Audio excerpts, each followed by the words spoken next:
Coming up, a series of launches. Who's going to Mars now? And we look at Apollo 45. Stay tuned, tomorrow is landing.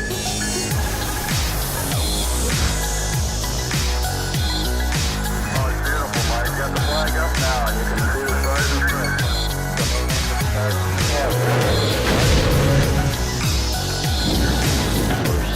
Private space station. Track.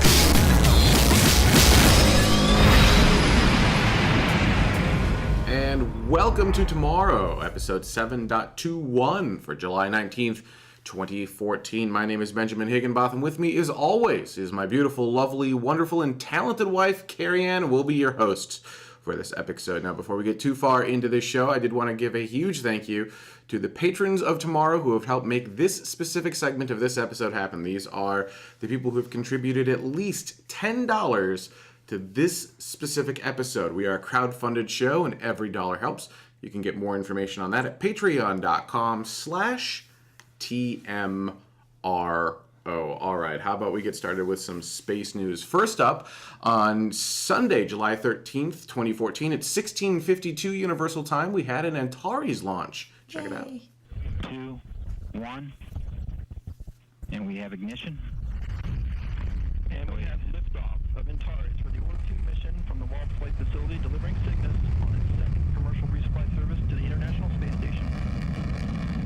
Antares off the pad, the SS Janus Voss on its way with the Orbital 2 Science Research Supply mission to the International Space Station. And fret not, we will create a new nominal video. I have not counted to see if they broke their own nominal record, but they certainly tried. They absolutely tried in this particular video. This launched from Pad 0A, the Mid-Atlantic Regional Spaceport. That's at Wallops Island, Virginia, one of the first spaceports in America. Has the Cygnus spacecraft sitting atop. That's going to the International Space Station. It did berth with the space station 3 days later, carrying about 3,300 pounds of provisions. It had food research experiments. They were trying to learn how the body does changes in space. And they also had 29 small CubeSats, which would be ejected from the Japanese space station module. So that's sitting up at space station right now. Berth, they'll come down sometime in August, mid-August, August 15th, I think, or so. But that date kind of is in flux and can change around a little bit. So that was a commercial space launch, which was kind of awesome. But then the very next day, that next Monday, SpaceX was able to finally launch Falcon 9 Flight 10. That was Monday, July 14th at 15:15 Universal Time. Check this out. 3, 2, 1, 0.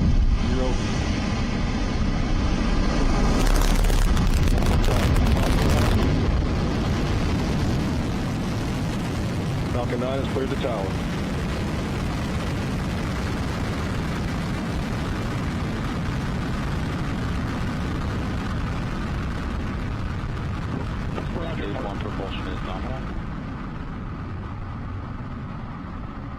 That had 6 Orbcomm satellites. All 6 of those Orbcomm satellites have since checked in with ground stations over Australia, and at this point, I believe they verified that solar panel deployment has worked. There are going to be 11 more of these satellites also set to launch on a future Falcon 9. That'll make the constellation 17 satellites strong of their second generation OG2 constellation. Of course, there was more than just the launch. I mean, SpaceX are going to do more than just launch a bunch of satellites, right? For sure, if I may really quickly, even in the chat room was like, this is a picture-perfect launch, and it was. It was absolutely gorgeous. Everything about it, other than, all the delays it took to get up to this particular launch, but the launch itself was beautiful. I think it's one of the first times that I've watched a SpaceX launch and really thought how beautiful and gorgeous it was. I know we used to do that with space shuttle launches, but this Falcon 9 launch was just, it was in fact picture perfect. So we were talking about the landing attempts. Yeah, and actually Elon that same day tweeted out, he had 3 tweets that he sent out. The first one said, rocket booster re-entry, landing burn, and leg deploy were good, but lost hull integrity right after splashdown, aka kaboom, which leads us to believe explosion, but that's kind of open to interpretation at that point. Detailed review of rocket telemetry needed to tell if due to initial splashdown or subsequent tip over and body slam. He does like the word slam. He does. Hover slam, body slam. Yeah. And then finally, looks like body slam, maybe from a self-generated wave. How cool is that?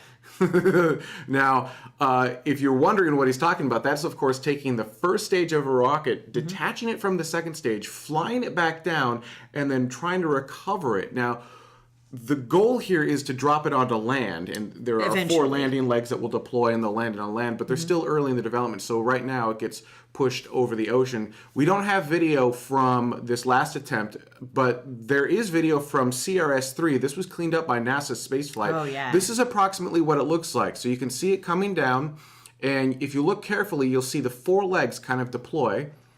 There you go. Yeah. Well, you see 2 of the 4 legs because Right. you're looking at half the vehicle. And then you'll see the engine firing in the middle. Whoosh, there's the ocean.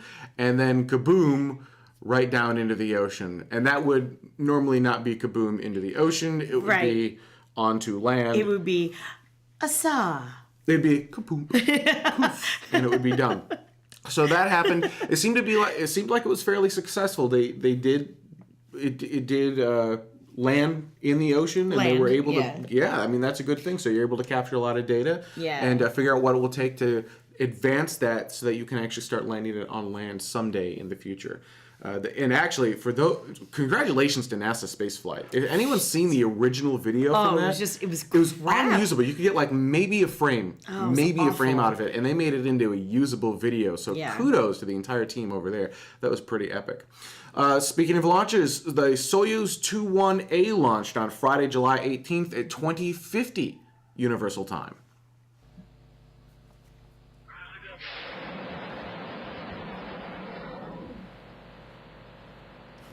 Now the audio in this is all messed up.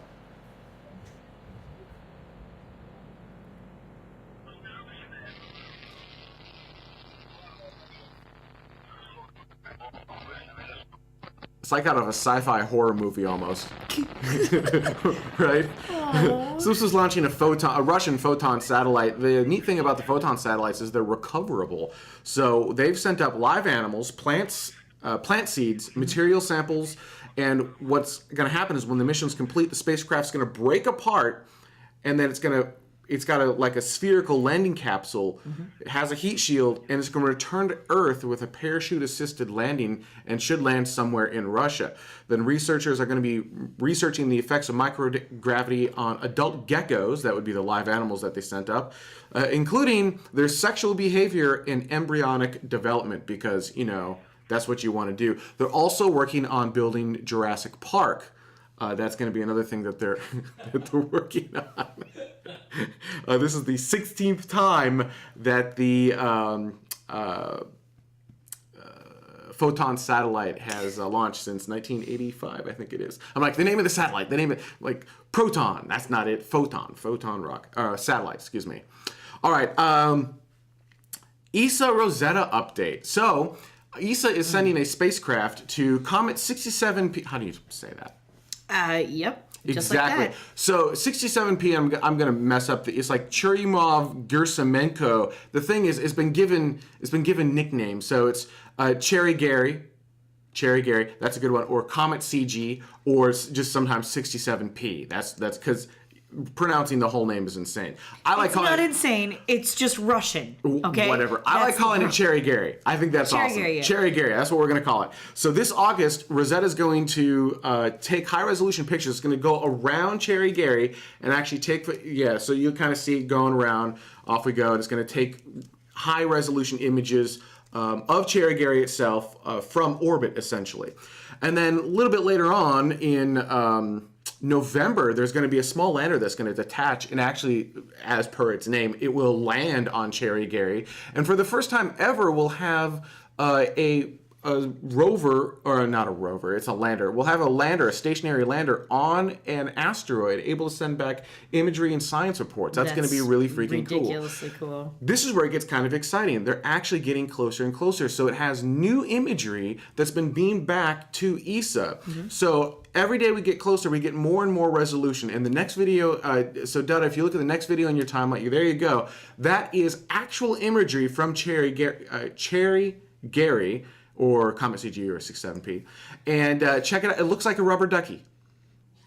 It does. A little bit, right? Looks like a rubber ducky. And every day that we get closer, it will get a little bit cleaner and cleaner, and we'll be able to see a little bit more. But that's actually the imagery sent back from Rosetta to ESA, and then they reassembled it in this kind of little looping anim GIF kind of thing. It's, yeah. Churimunov? I have no idea. Churimov? I'm not even going to try. All right. Sorry. All right, moving right along. The United Arab Emirates. Yes. Hopefully I said that right. Fly Emirates. There you go.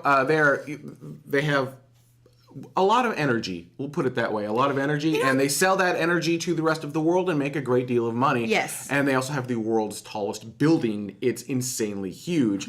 Well, now they've announced plans that they want to go to Mars. So check out this overly dramatic video. Awesome. It is amazing. I even love the music in the background. Go ahead and roll that. I'm just going to talk over it.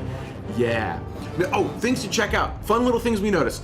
This launcher has landing legs on it. Mm-hmm. So that's and they look just like the SpaceX landing legs. Mm-hmm. But it's like 5 cores. Something like that, yeah. Right? So it's 4 cores. Yes, right. 3 around the outside and 1 in the center. Yeah. So 3 cores. I thought it was so that's not anything that SpaceX actually makes. And then they're just over the top dramatic. They are super excited about going to Mars. Oh, and they have fairing jettison right after they go past the moon. So that's the thing. Well, I mean, and that's where I want fairings to be jettisoned. No, anyway. look, I know. I'm being uber picky. It is just You it's just an animation to get people excited about what For they're sure. doing. It is not going to be. I mean, and how can you blame them for that, really? Right, and then I love. We're just gonna let this roll a little bit longer. I So love when awesome. they get to Mars and they start beaming stuff back. Oh, here we go. Ready? Here it comes. Yeah. So come on, break apart. So anyhow, I'll do. Yeah. They announced Wednesday's plans to establish a space program to send the first Arab spaceship to Mars in 2021. It's going to be an unmanned craft, and it's going to send. There you go. There you see it sending signals back to Earth. Yeah, there. Boom. There's come the signals now. Yeah, Now command you it. see the Make it go. shockwaves. Make it go. Yeah, so there we go. That's so awesome. Hopefully I'll pronounce his name right, but Sheikh Mohammed bin Rashid Al Maktoum, hopefully I said that right, said the mission will prove that the Arab world is still capable of delivering scientific contributions to humanity despite the many conflicts across the Middle East. Yay, success. Huzzah! They got signals from Mars. That's going to be really So cool. So 2021. That's so awesome. Now we're going to be talking in our main topic today about how we went from nothing to boots on Mars in 7 years. Right. So 2021 is not that far away, but we kind of live in a day and age where it takes 10 years to build an engine less than what we had in Right. the Apollo era. So interesting to see, because I don't know what rocket that was. Right. That's not a real rocket that exists today. So are they just going to buy a rocket from someone else? Sure. Or right? Are they gonna Everybody's got rockets these Everyone days. are they going to develop their own rocket? What are they going to do? Because if they're trying to inspire, maybe they want their own rocket, Right. so it's their own stuff. Otherwise, how inspiring is it just to get a signal back from Mars? Which, by the way, we're already doing with the Mars reconnaissance. Well, we as the humans, we as a human humans species are doing this daily. but with the UAE not so Right. much. Well, but my point is, if they're trying to be inspiring, then it should be their own stuff. Right. Right? Because then, okay, yeah, you built all this stuff and you're sending a signal back from Mars. That's Right. really cool. But if you're like, okay, well, we're going to buy someone else's spacecraft, we're going to buy someone else's, then all you did is you bought everyone else's stuff and slapped your flag on it. Right. That's not nearly as cool. That's not nearly as inspiring. We'll see. We'll see what they do. All right. UK's first spaceport. Check this out. This looks a lot like Virgin America. No, Spaceport America. There we you go. go. Those were the words I wanted. This was revealed to be what will likely be the first European spaceport on UK mainland. It's going to be, like I said, a lot more like Spaceport America than the Kennedy Space Center, which is, you think of KSC when you think of, giant, big spaceports. But when you think of commercial space, which I think is more what this is going to be for, you think Spaceport America, at least I do. And so you could be able to do suborbital launches from this this location. And actually, due to the UK's high latitude, really it's going to have to be focused on suborbital space tourism to make it make sense. You could do polar orbits, I suppose, but really it's going to be suborbital flights that's probably going to make the most sense. Right now they're trying to find an actual location for the spaceport, figure out where the heck they want to put it, but they've announced that this is the thing that they want to do, and the UK actually wants to do some cool things with space finally, which this is a good starting point. I thought that was really cool. All right, before we go into break, some pretty imagery. So these are gorgeous. Check this out. This is a bonsai tree. This is not CG, or this is not Photoshop. They actually flew a bonsai tree up in a suborbital balloon. Yep. Right, and they took these pictures using a GoPro, which is really freaking cool. Yep. This was a collaboration between Azuma Makoto, his 10-person crew, and the Sacramento-based JP Aerospace. Check out the next photo. This is... it's amazing. Yeah, and you're right. It totally does not look real in any way, shape, or no, form. but it really is. This is absolutely real. Went up to Very real. 91,000 feet. This one, I think, was like Gorgeous. 87,000 feet or something like that. Now, the site that hosted it, I just found this funny. So I thought the imagery was pretty, so I figured I'd post it in the show. So the site that hosted it, so as a space geek, I sighed and I busted out laughing at the same time. They said, quote, "A Japanese artist sent 2 botanical arrangements into orbit this week. The images of the spacebound plants are breathtaking. A, it didn't make it into space at all. It barely made it a third of the way to space. Didn't make it to orbit. And if it did orbit at that low of an altitude, holy man, that's some speed, man. That thing would be moving seriously fast. That tree would burn up." So this is why shows like ours exist. because of sites like that. Because it's we just want to make sure that everyone has a decent understanding that just because you can see the curvature of the Earth, which is beautiful, by the way. It is. Absolutely gorgeous. The photos are amazing. Totally breathtaking in every single way. Not space. Does not mean that you are in space or orbit. Or orbit. like Those are two very distinctive, they're really clear definitions of what those things are. And neither one of this does not define either one of those things, if that makes any sense. Still beautiful, still awesome to look at, not still orbit. Really cool, not space, and decidedly not orbit. It's just... I should post the link in the show notes. Even without us, there were people who were like, no, you got this. No. Yeah. No. All right, we're going to take a quick break. When we come back, we're in the midst of the Apollo 11 45-year anniversary. Yay. We're in the middle of it right now. We launched 45 years ago, a couple days ago, and we're going to land 45 years ago, a couple days from now. So we're right in the middle of it right now, this show. It's amazing. So stay tuned. We're going to take a look at what it was like 45 years ago and why we can't have that today. We'll be right back.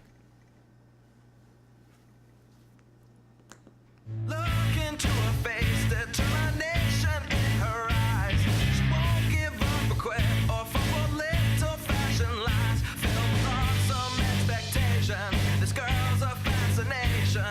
Nothing in her way will keep her from her destination. 'Cause she's fire walking, she's fire walking. When it's hot, she keeps on moving, through the heat keeps on improving. Yeah, she's fire walking, she's fire walking to be free.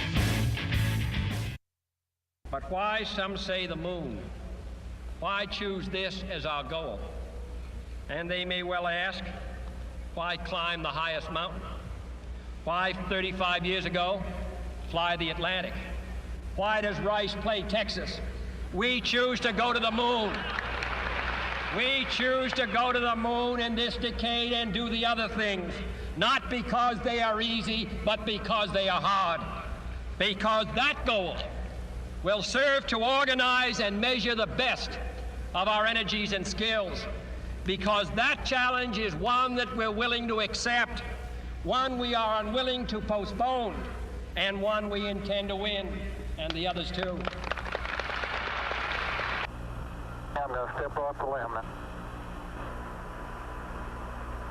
It's one small step for man, one giant leap for mankind. That's just absolutely amazing. 7 years after the call to action, 7 years after, Yeah. hey, we have nothing. The Russians are beating us. We have nothing in space, nothing in orbit. We've never done anything to humans walking on the moon. That's a huge, It's huge crazy. advancement. It's for crazy. humans. Think about where you were 7 years ago. Absolutely. So before we get started with this segment, I wanted to say thank you to all the patrons of tomorrow who've made this specific segment happen. These are the people who've contributed at least $5 to this specific episode. You can find more information at patreon.com/TMRO. Now, the amazing thing about the Apollo era was that it was done so quickly, but it is not something that we want to repeat. For several reasons. A lot of the people in the space community think we want the Apollo again. Big figures in the space industry kind of want an Apollo but for Mars, right? They want the government to do this.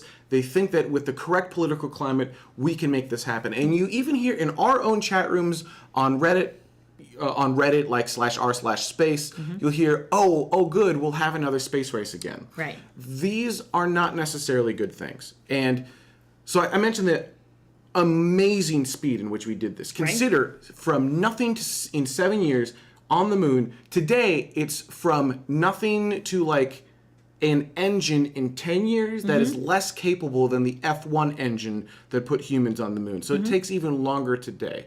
The difference is we're not in the middle of a Cold War. We're not worried every single day that we're going to be annihilated by nuclear weapons. Right? We don't fear for our lives every single day. Right. We're not trying to beat someone else. Now we're doing it for the right reasons. Now we're doing it because we want to advance humanity, because we want to advance science. That's the right way to do it. When you do it the wrong way, when you do it the Apollo way, not that it was wrong itself, Right. but its reasoning wasn't good for humanity. When you do it that way, you end up with flags and footprints and nothing else. And you don't get to go back for, let me just throw a random number out there, 45 years. So, randomly, well, it's technically not 45, but whatever.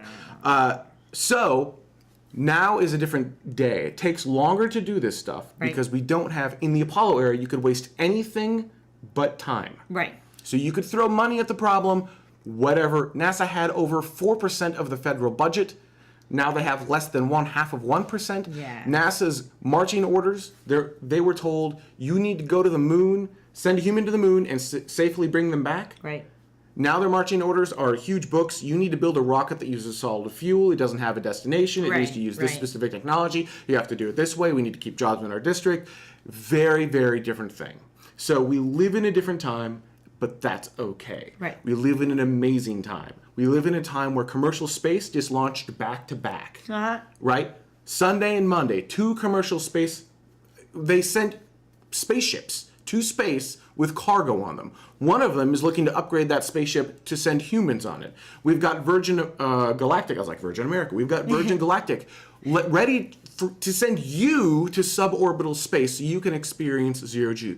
We've got X-Core building the links. We live in an amazing time, and we live in a time when people do want to go to Mars. We looked at earlier, we did the news stories, UAE and someone else, ISRO. UAE and ISRO, within the span of 1 week, both announced missions to Mars. Yep.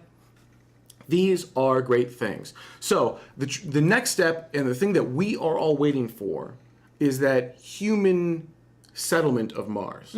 Not just the humans on Mars, but that human settlement of Mars. Right, not just boots and bottoms, as it were. Oh, it was boots and booties. We Boots need and boots and booties, I think someone said. Who's that? Really? Someone in the chat room. Oh. Boots and booties. Boots and booties, as in, like, baby booties? I don't know. Is that what we're going I don't know, with but that? it sounded awesome, so I decided to repeat it. All right. So anyhow, that's my slightly over the top emotional, like, this is why we can't do it this way. And it makes me sad when you see people like Neil deGrasse Tyson say, we need NASA to do this, only NASA can do this. It needs to be in an inspiring program from there. Commercial space can't do this because they've got money in their best interest.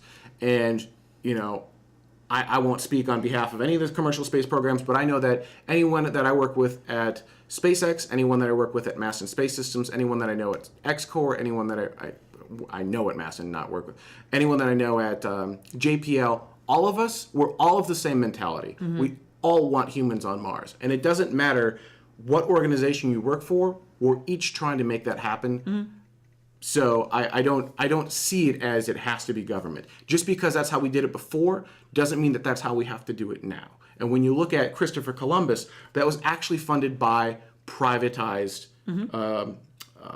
money as well. It was backed by the crown, but it was actually privatization that made that all happen. Yes. It was not government that made that happen. It's funny because one person in the chat room says, we need another JFK. You know, Elon Musk should run for president. And then, like, 2 comments down, someone says, no. No more waiting for messiahs to show up and convince everyone what we need to do. We need to do it ourselves. And someone else agrees with that person saying, yeah, we don't need another JFK. The only reason we remember him fondly is because, sadly, because he was gone too soon, essentially. But it's interesting. It's even the chat room is kind of going back and forth of, we need one leader to really rally the troops. And then another person's like, no. We are the troops. We just do it ourselves. We are the troops, and we just do it ourselves. 2 years ago, I argued against crowdfunding space programs. I said, look, this doesn't make sense. There's just the funds necessary to make this go. I will openly admit, I think I was wrong. You look at, like, even this show, we crowdfund this show, which I never would have imagined we'd be able to do, and it's wildly successful. And I think if we band together and say, hey, this is something that we as humans want to do. We need someone to put this together. You've got already companies working on it. Right. You've got multiple companies working on this problem, by the way. It's not just SpaceX. You've got multiple companies trying to get humans to Mars. SpaceX is the most public about it. But you've got other companies trying to do this. But what if you had a crowdfunded area as well, where you could say, look, this is what we're trying to do, and make it very open and, like, tell everyone what's going on and how we're getting from point A to point B. I think that'd be really cool. I don't think it's quite the timing yet. Right. I don't think we're quite there yet, but I see a time in the future when that may be possible. So that's that thought process. You had some interesting notes. There were just some interesting notes because we're in that weird Apollo 11 time right now. I'll just talk about my third point down, which is shifting topics slightly with regard to Apollo 11. There's a little bit of debate as to the first word spoken on the moon. So most people remember the first word being Houston, specifically Houston Tranquility Base here. The Eagle has landed. But according to Buzz Aldrin, I almost said Buzz Lightyear. Oh, that's where we are 45 years later. And then Buzz Lightyear says, oh, that's really embarrassing. Goodness. You know what? In Ben's defense, he has not been feeling well today. So he's gonna come punch you in the face. So there's that poor thing. He is. Thank you, Donna. Well, Buzz Lightyear was named after Buzz Aldrin. So you're. How many Buzzes do you know, people? All right, seriously. No, but Buzz, according to Buzz Aldrin. And when you do go back and you listen to the entire transcripts, I suppose, right? Listening to the transcripts, there are some technical things that they called it actually anymore now, because when Curiosity landed on Mars, we had the 7 minutes of terror. Yes. Right? And so previous to that, before we had hashtags and all that other fun stuff. Was it before hashtags? Okay. There was the, I forget exactly what they call it, but like the 6 minutes of silence, or the 6 minutes of senility, or so they have a cute little catchphrase for it now. But that's them going around the moon and trying to figure out exactly where they're supposed to be, where they need to land. If you recall, they were running out of fuel, so they weren't sure like what was going to go on, and there was a little bit of something. So when you're talking about the first words on the moon, when we're touching the spacecraft is touching the moon, right? Technically speaking, the first word is contact, because Buzz Aldrin said contact light. Because technically speaking, they touched the moon. When humanity first touched the moon. Now, Dutta and I got into an argument over this because he was. What was your? They were still 45, 48 inches or so above the surface of the moon. But they were touching the moon. The craft was touching the moon, yes, but they had not landed yet. Right. So then it kind of depends on how do you define this on the moon, right? Because we could go all the way to the definition and say, well, human feet have never actually touched the moon, only our boots have. Right. So have we ever actually been on the moon? Unless someone actually took I guess, regolith and rubbed it on the bottom of their foot, which I think may be illegal. So, I mean, it depends on how you want to look at it. But with the craft touching the moon, Right. first words were contact light. I thought that was interesting.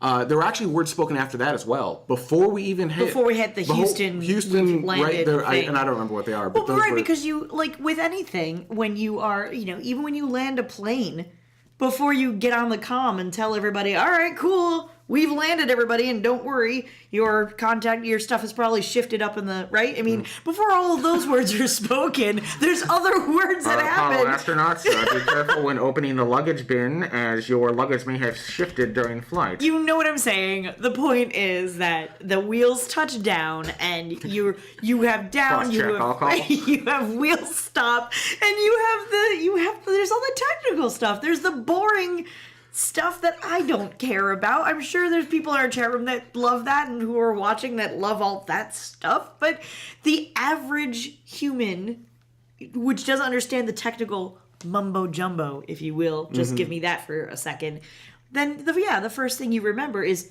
Houston. It was so distinct, and it was something that we could all relate to, at least here in America. I will throw that part out.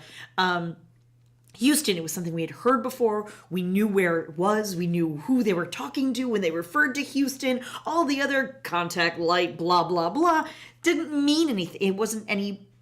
there wasn't any meaning behind it, I guess, is really my point.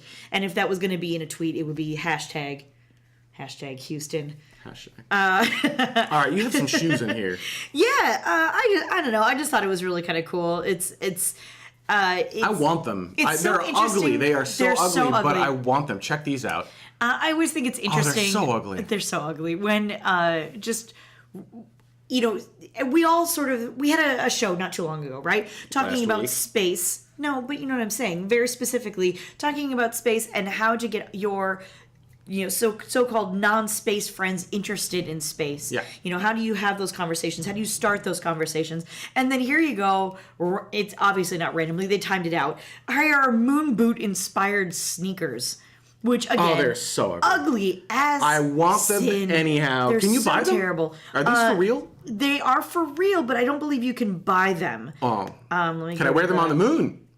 I wouldn't recommend it. So that Nike had some too. Nike had some as well, right, so there's- which were a little better looking, I think, personally. Well, at least they are the shape of regular sneakers. They're not like these crazy high tops from the 80s. With a picture, essentially, it looks like the moon. It's the craters of the moon on essentially a gray sneaker. And those were going up for... those were being like raffled off, so you weren't lining up in the stores for those. Those were actually a raffle sort of thing. And then the raffle was going on between Thursday and Friday of this week, and then people would be being let known today whether or not they were up for the availability to purchase them. Is really what that comes down to. Can't I just get... Doesn't Nike have a thing where I can print my own thing on a shoe? I think there are a couple of shoe companies that do that say, hey, have a cool pattern that you want? Always wanted space cats on your feet? Why not? And you pay us just a little extra money, and we will totally print that on there. So, yeah, there's always a way to do that. And some of the stuff is for the sneakerheads who are gonna, flip out over Velcros or non-Velcros. Dada, that's a great idea. Okay. They should make soles with Regulus and impregnated rubber. I just like the idea of having the like moon boot tread. Yeah, the first one has that. Oh, does it? My understanding is the first one has that. Very nice. So, all right. Very nice. In case you're interested, while the festivities are still going on, for those of us who were not around at the time and are really into the hashtag thing now, you can go to youtube.com/Apollo45, and there's a bunch of different videos celebrating the Apollo 11 landing, the moon landing. And you can also hit Twitter at hashtag Apollo45, to which somebody, I was crying. I was laughing so hard talking about this. They said, the only confusing thing about the hashtag Apollo45 is that I keep wondering what happened to all of the Apollo missions that I missed. Well, we know what happened with Apollo 18. Apollo 18, and that's why. Anyway, and then if you happen to be in San Diego for the Comic-Con this coming weekend, Thursday at 3 p.m., Comic-Con will be having a panel with, I kid you not, hashtag Next Giant Leap. There's a panel. It's Buzz Aldrin. I think it's Mohawk Guy. It's hosted by Seth Green. There's a couple other people. Planetary Guy from, not the Planetary Guy, but NASA's own Planetary Guy. A couple other people on the panel. So that's really cool. I just really appreciate how space in general has very much so infiltrated the regular populace with stupid stuff like sneakers and hashtags and panels at Comic-Con. All right, we're going to take a quick break, and when we come back, comments from our last show. Stay tuned. We'll be right back. Welcome, future patrons of TMRO. If you're not familiar with who TMRO is, we're a live weekly webcast about the cosmos and human exploration of the stars. We'll feature things like rocket launches, we'll have guest interviews, we'll have amazing conversations about the cosmos, and of course an interactive chat room so that you can not only talk with other like-minded cosmic explorers, but also us, the hosts of the show, as well. And we're just generally excited about humans exploring space. And we're here on Patreon as a way to crowdfund the show itself. Because this isn't something that a normal network would pick up, but it is something that a lot of us are really, really excited about. For those of you not familiar with Patreon, think of it like a recurring Kickstarter, a way for you to contribute to the show, but on a per episode basis instead of just once. Now, you can contribute whatever amount you feel fit for these episodes, but once you start hitting that $1 mark, we're going to start giving rewards back to you. At $1, you'll get your name in the credits. At $5, you'll get your name in the credits. Plus, you're going to get a exclusive Google Hangout. At $10, you get even more stuff. Contribute what you feel is fair. Now, you know what I said, this is on a per episode basis, and we do have more than one episode per month. So if you want to make sure that you don't spend too much money per month, you can set an upper level cap. For example, you can contribute $5 per episode, but no more than $25 per month. Or you can contribute $1 per episode, but no more than $10 per month, whatever fits your budget. And if you'd like to see where your crowdfunded contributions are going, check out our goals. We're always getting new equipment. We're trying to do cool new things with social media. We're trying to do some amazing things in this space. And each goal helps us get closer and closer to realizing one of those new things. With the help of you, our patrons, we can make this show truly something special. And let me be the first to welcome you to TMRO. And welcome back to TMRO. I don't know who did that advertisement, but he was devilishly handsome. And I love that closing line. I didn't think it cheesy at all. I thought it was absolutely fantastic. And no, that was not a 2-minute advertisement that we just threw in the middle of the show. What? All right, clearly we need to work on that. All right, I did want to give a huge thank you. Speaking of Patreon, to the patrons of TMRO who have helped make this segment of this episode go. This first page, because that's now how it has to be. This first page is everyone who's contributed $3 or more to this specific episode. Then we've got another page. This second page, page 2. Just us. No, there you go. This second page, nothing more. These are people who've contributed $1 to this specific episode. So, every single dollar helps. It helps a great deal. In fact, this last week, we pushed over our $600 Patreon goal, and we are now going to be trying to work on social media integration. It's going to be pretty cool. The biggest deal in Dutta, go to the Dutta camp. So wave and say hi, everyone, to Dutta. This is, you can see him mostly after dark. Hi, everyone. There you go. That's our director, Dutta. The problem we have right now is that the computer that runs all the graphics and the video shows and all that stuff like that is what's the word I'm looking for? Hyper unstable. And so we're going to be ordering a new one, and that new computer is also what will do all the social media integration. And there will be some cool things where when you tweet hashtag. See, you do hashtag. I do hashtag. Yeah. I like Jimmy Fallon's hashtag. You do hashtag TMRO. Although this is easier. When you tweet hashtag TMRO, I think that would be the first thing we do. If you have got a cool tweet, it'll show up on our screens over here, and we can press it, and it will actually burn into the bottom of the screen, so we can have real-time conversations during the show and put it at the bottom of the screen. You guys help make that happen, so that'll be coming.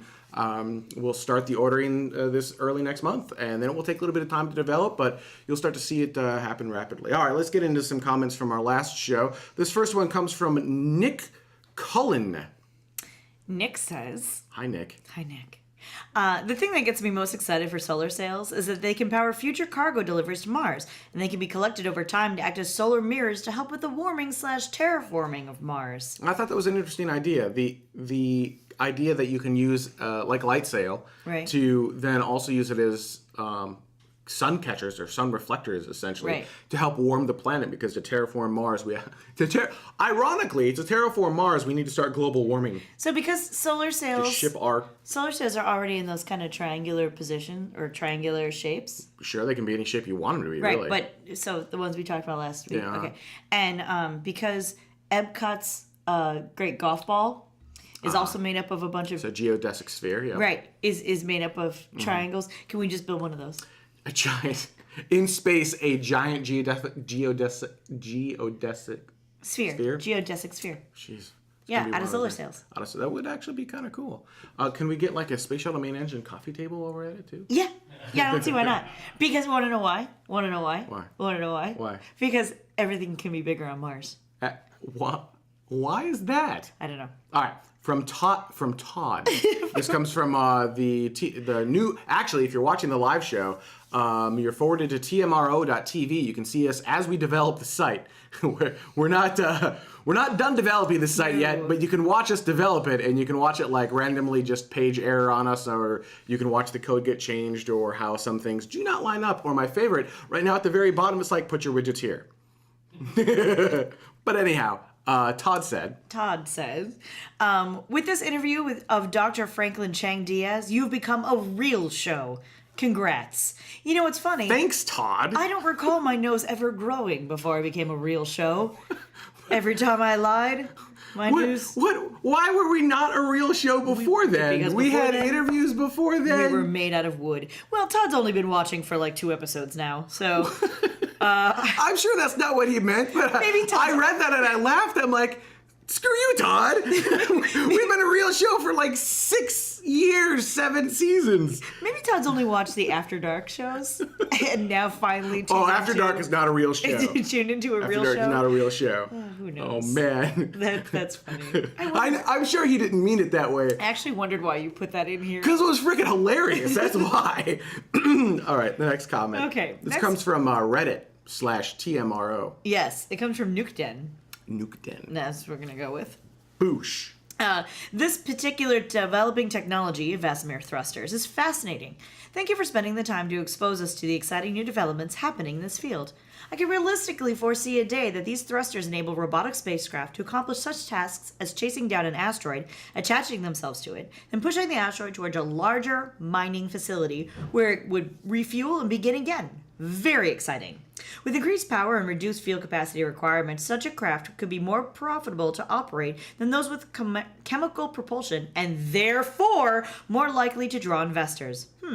Guess it's about time to start putting together a business plan and prospectus. Yes, everyone should be putting together business plans about how you can work in space, because it's going to be a lot more than just, hey, we need a big, huge rocket to go into space. Soon it's going to be, we need doctors in space, we need artists in space, we need chefs in space, we need everything we've got down here we're going to need in space, and we're going to need those same businesses up in space. So start thinking about those things. Start thinking about, okay, with those suborbital space flights, maybe there's a business plan that you can tack onto the side of that somehow, right? I don't know what that is. Maybe there is. Our business plan is to get you excited about space, right? And to make this community-driven thing. Didn't Chris Lewicki say something along the lines of like, way before he was at Planetary Resources, possibly even before he was at NASA, he made himself business cards that said something along the lines of like, I will be an astronaut, or I will be an asteroid miner. I feel like there was that, like, he went through all of this trouble and now he's like head asteroid miner at Planetary Resources. That's a great way to look at it. I'm going to throw one out there. This is one I've been thinking of. She hasn't even heard this one yet, so yay! She loves Live it when reaction on air. She ready loves to go. it when I do this. Which was, wouldn't it be cool if at the launch sites, like at Kennedy Space Center, someone created a crowd-funded show kind of thing, probably Kickstarter to get started, where it's a viewing area. Now they've got Space View Park, but I was thinking something a little bit bigger and badder, where you've got a little bit more space, you've got places to park, you've got vendors, you've got internet out there, but then more importantly, you've also got screens and access to comms and other things that would make the viewing experience really, really awesome. So you could start, maybe an hour before flight or 2 hours, have your tweet ups there. Right. You've got really good, great, high quality, large, bright outdoor LED panels Right. that you can actually watch up until the flight, but then you'll be able to actually watch the vehicle ascend, and then 2 minutes later, when you can't really see it with the human eye anymore, you can walk back to those screens.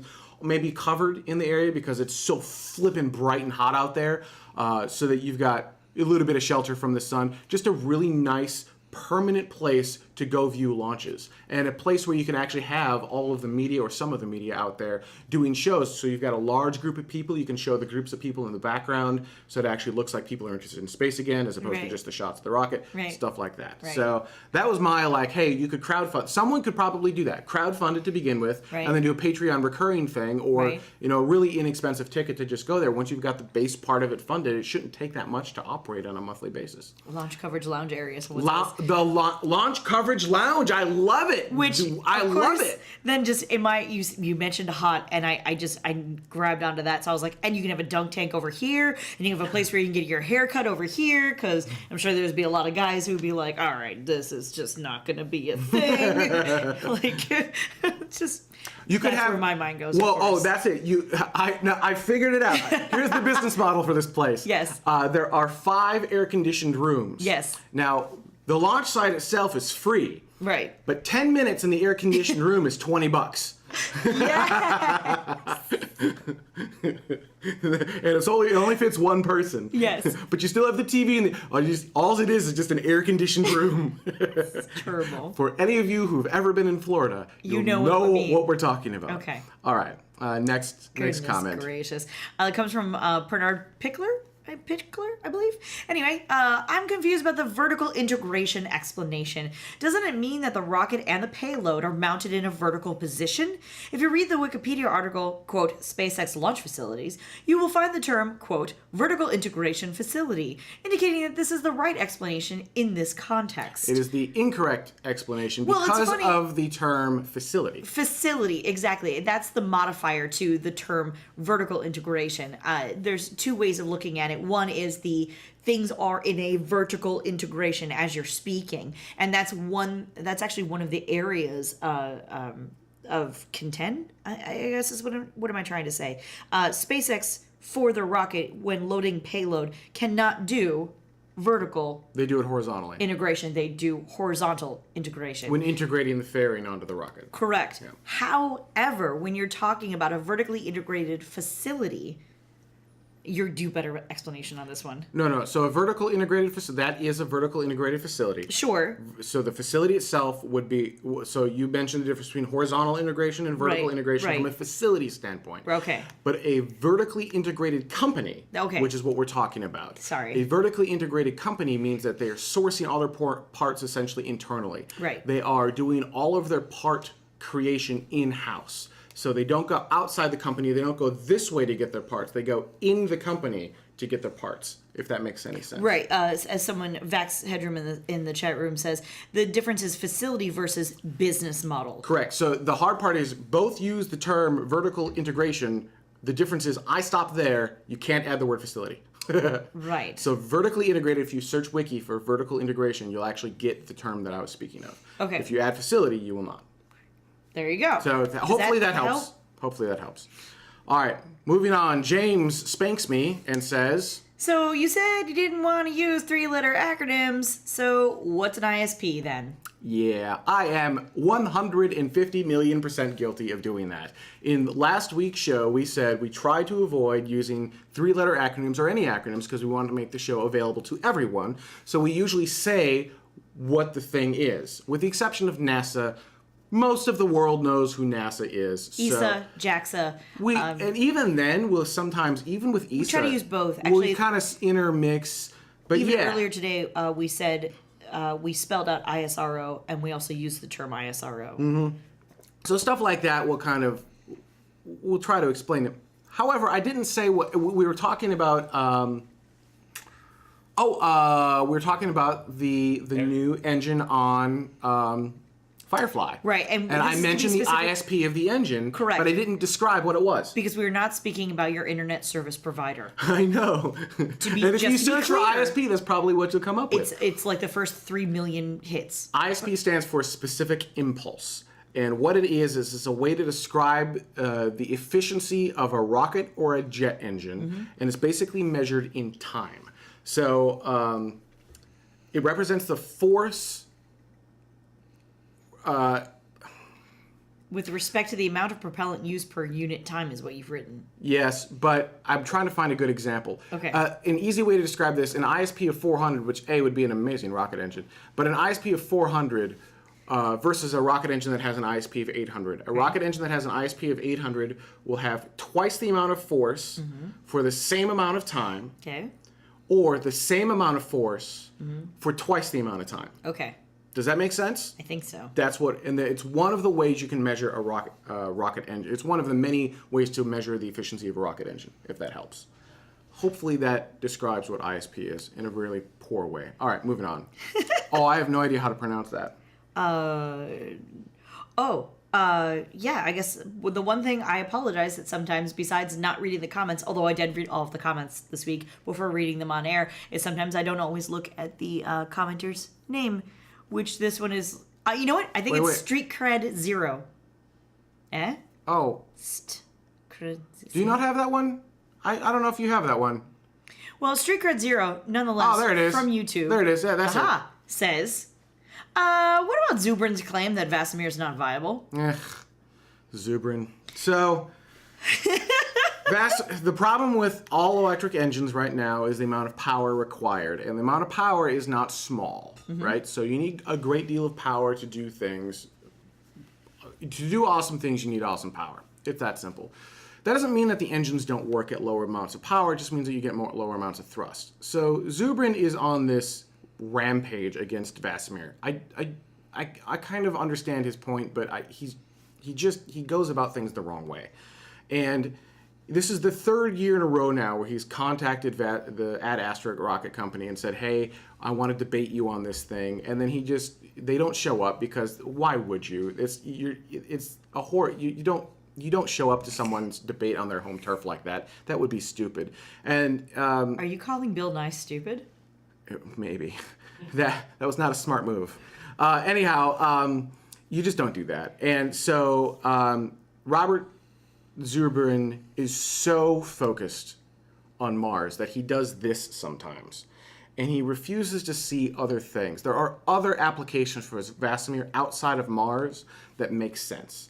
And you don't have to use Vasimir to get to Mars. Now, it is, once you have that huge amount of energy, it actually will help you get to Mars faster, and it will be a good viable model for Mars once that's possible. That may not be possible in our lifetime. But you shouldn't knock the technology because you don't see it yet and because it doesn't get you on your fast track to Mars. Dr. Robert Zubrin, while he has a lot of great stuff there, I fear that he's so focused on putting humans on Mars, no matter the cost, that he's going to end up with a flags and footprints scenario again, which is the worst possible way to go to Mars.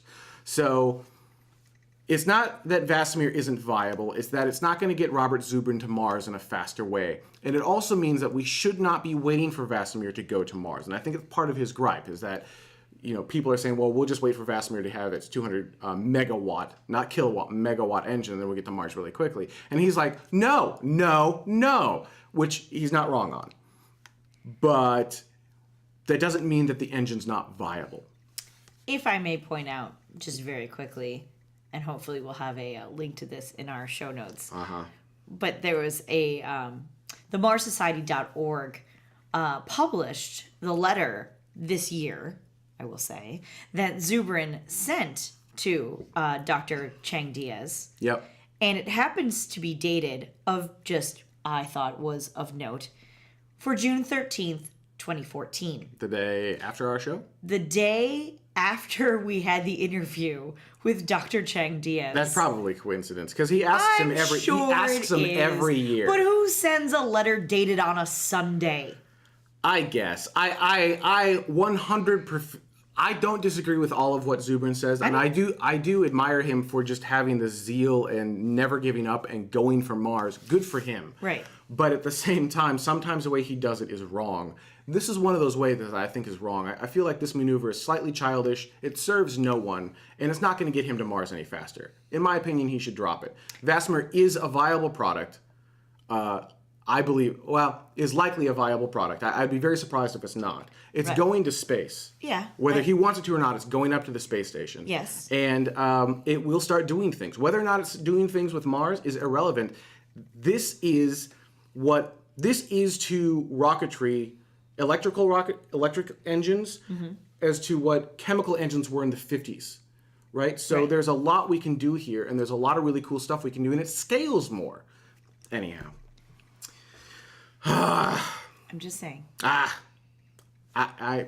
my personal opinion. That's my opinion. Doesn't reflect the opinions of anyone else. All right, final comment for the show. Final comment comes from Sean O'Nilbud. Yep. We'll go with that, or Sean. Sea Dragon. Yes, I totally agree. Sea Dragon is awesome. Sea Dragon is Quite literally, that's all he wrote. Yep. From YouTube, because... No need, because you say Sea Dragon, and I'm like, yes, let's do that. You know what? I'm not even describing the show. You want to know what Sea Dragon is? Go look it up on Wikipedia. It is awesome. I'll say this. You can fit entire sections of the Apollo rocket into just engine parts on a Sea Dragon. This was designed and thought up at a time when rocket scientists ruled the world back in the 50s and 60s. There was a time of that. Oh, there was. Back when we were putting humans on the moon. That's when rocket scientists were, we weren't putting humans on the moon. We were putting boots on the moon. All right. That's our show for this week. Well played. Well played. That's our show for this week. I'd like to thank everyone so much for watching. If you're watching live, stay tuned. After Dark is up next. If you're a patron of tomorrow and you're at the $3 or above level, you'll be able to get access to After Dark right away. Everyone else, you'll have access to this After Dark episode about a month from now. Thank you so much for watching. We'll see you next week.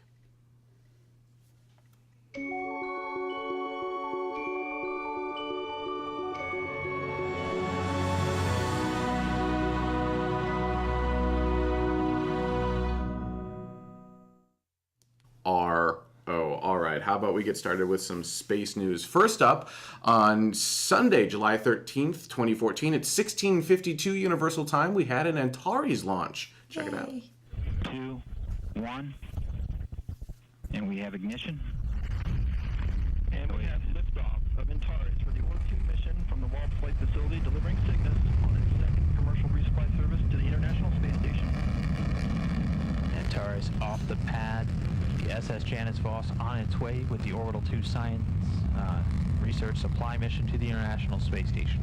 And fret not, we will create a new nominal video. I have not counted to see if they broke their own nominal record, but they certainly tried. They absolutely tried in this particular video. This launched from Pad 0A, the Mid-Atlantic Regional Spaceport. That's at Wallops Island, Virginia, one of the first spaceports in America. Has the Cygnus spacecraft sitting atop. That's going to the International Space Station. It did berth with the space station 3 days later, carrying about 3,300 pounds of provisions. It had food research experiments. They were trying to learn how the body does changes in space. And they also had 29 small CubeSats, which would be ejected from the Japanese space station module. So that's sitting up at space station right now. Bert, they'll come down. There was more than just the launch. I mean, SpaceX are going to do more than just launch a bunch of satellites, right? For sure. If I may really quickly, even in the chat room was like, this is a picture perfect launch. And it was absolutely gorgeous. Everything about it, other than, all the delays it took to get up to this particular launch. But the launch itself was beautiful. I think it's one of the first times that I've watched a SpaceX launch and really thought how beautiful and gorgeous it was. Mm-hmm. I know we used to do that with space shuttle launches, but this Falcon 9 launch was just, it was in fact picture perfect.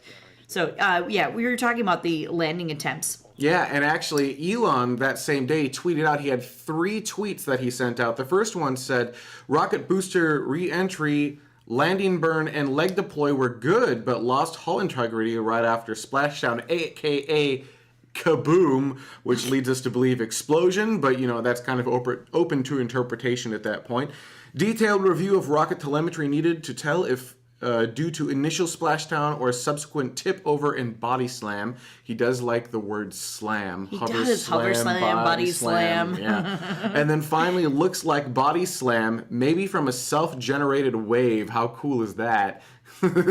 Now, if you're wondering what he's talking about, that's of course taking the first stage of a rocket, detaching it from the second stage, flying it back down, and then trying to recover it. Now, the goal here is to drop it onto land, and there are Eventually. 4 landing legs that will deploy and they'll land it on land, but they're still early in the development, so right now it gets pushed over the ocean. We don't have video from this last attempt, but there is video from CRS-3. This was cleaned up by NASA spaceflight. Oh, yeah. This is approximately what it looks like. So you can see it coming down, and if you look carefully, you'll see the 4 legs kind of deploy.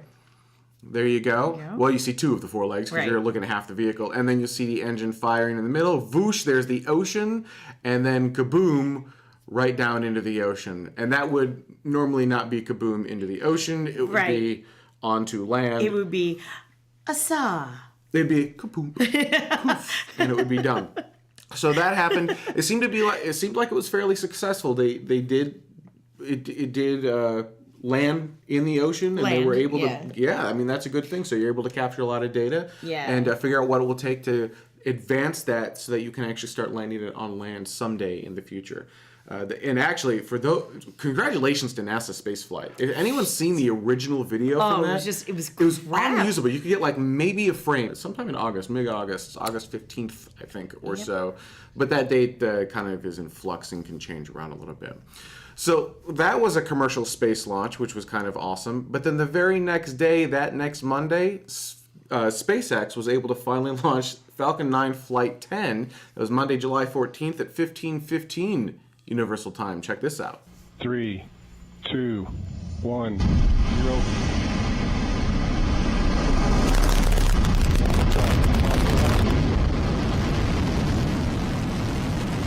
Falcon 9 has cleared the tower.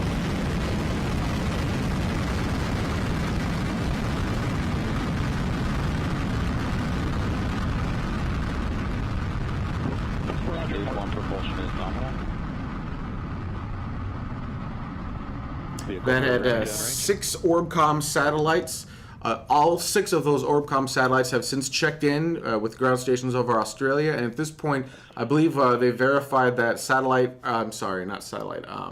panel deployment has worked. There are going to be 11 more of these satellites also set to launch on a future Falcon 9. That'll make the constellation 17 satellites strong of their second generation OG2 constellation. Of course,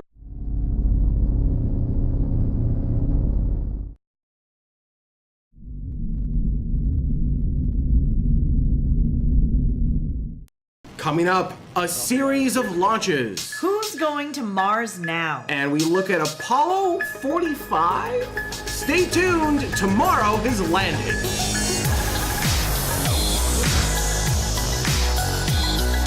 Oh, it's beautiful, Mike. Got the flag up now. You can see the stars and stripes.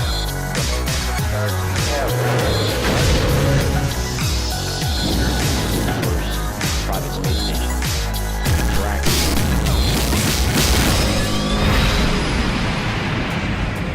And welcome to Tomorrow, episode 7.21 for July 19th, 2014. My name is Benjamin Higginbotham. With me, as always, is my beautiful, lovely, wonderful, and talented wife, Carrie Ann, will be your host for this episode. Now, before we get too far into this show, I did want to give a huge thank you to the patrons of Tomorrow who have helped make this specific segment of this episode happen. These are the people who have contributed at least $10 to this specific episode. We are a crowd-funded show, and every dollar helps. You can get more information on that at patreon.com/TMRO.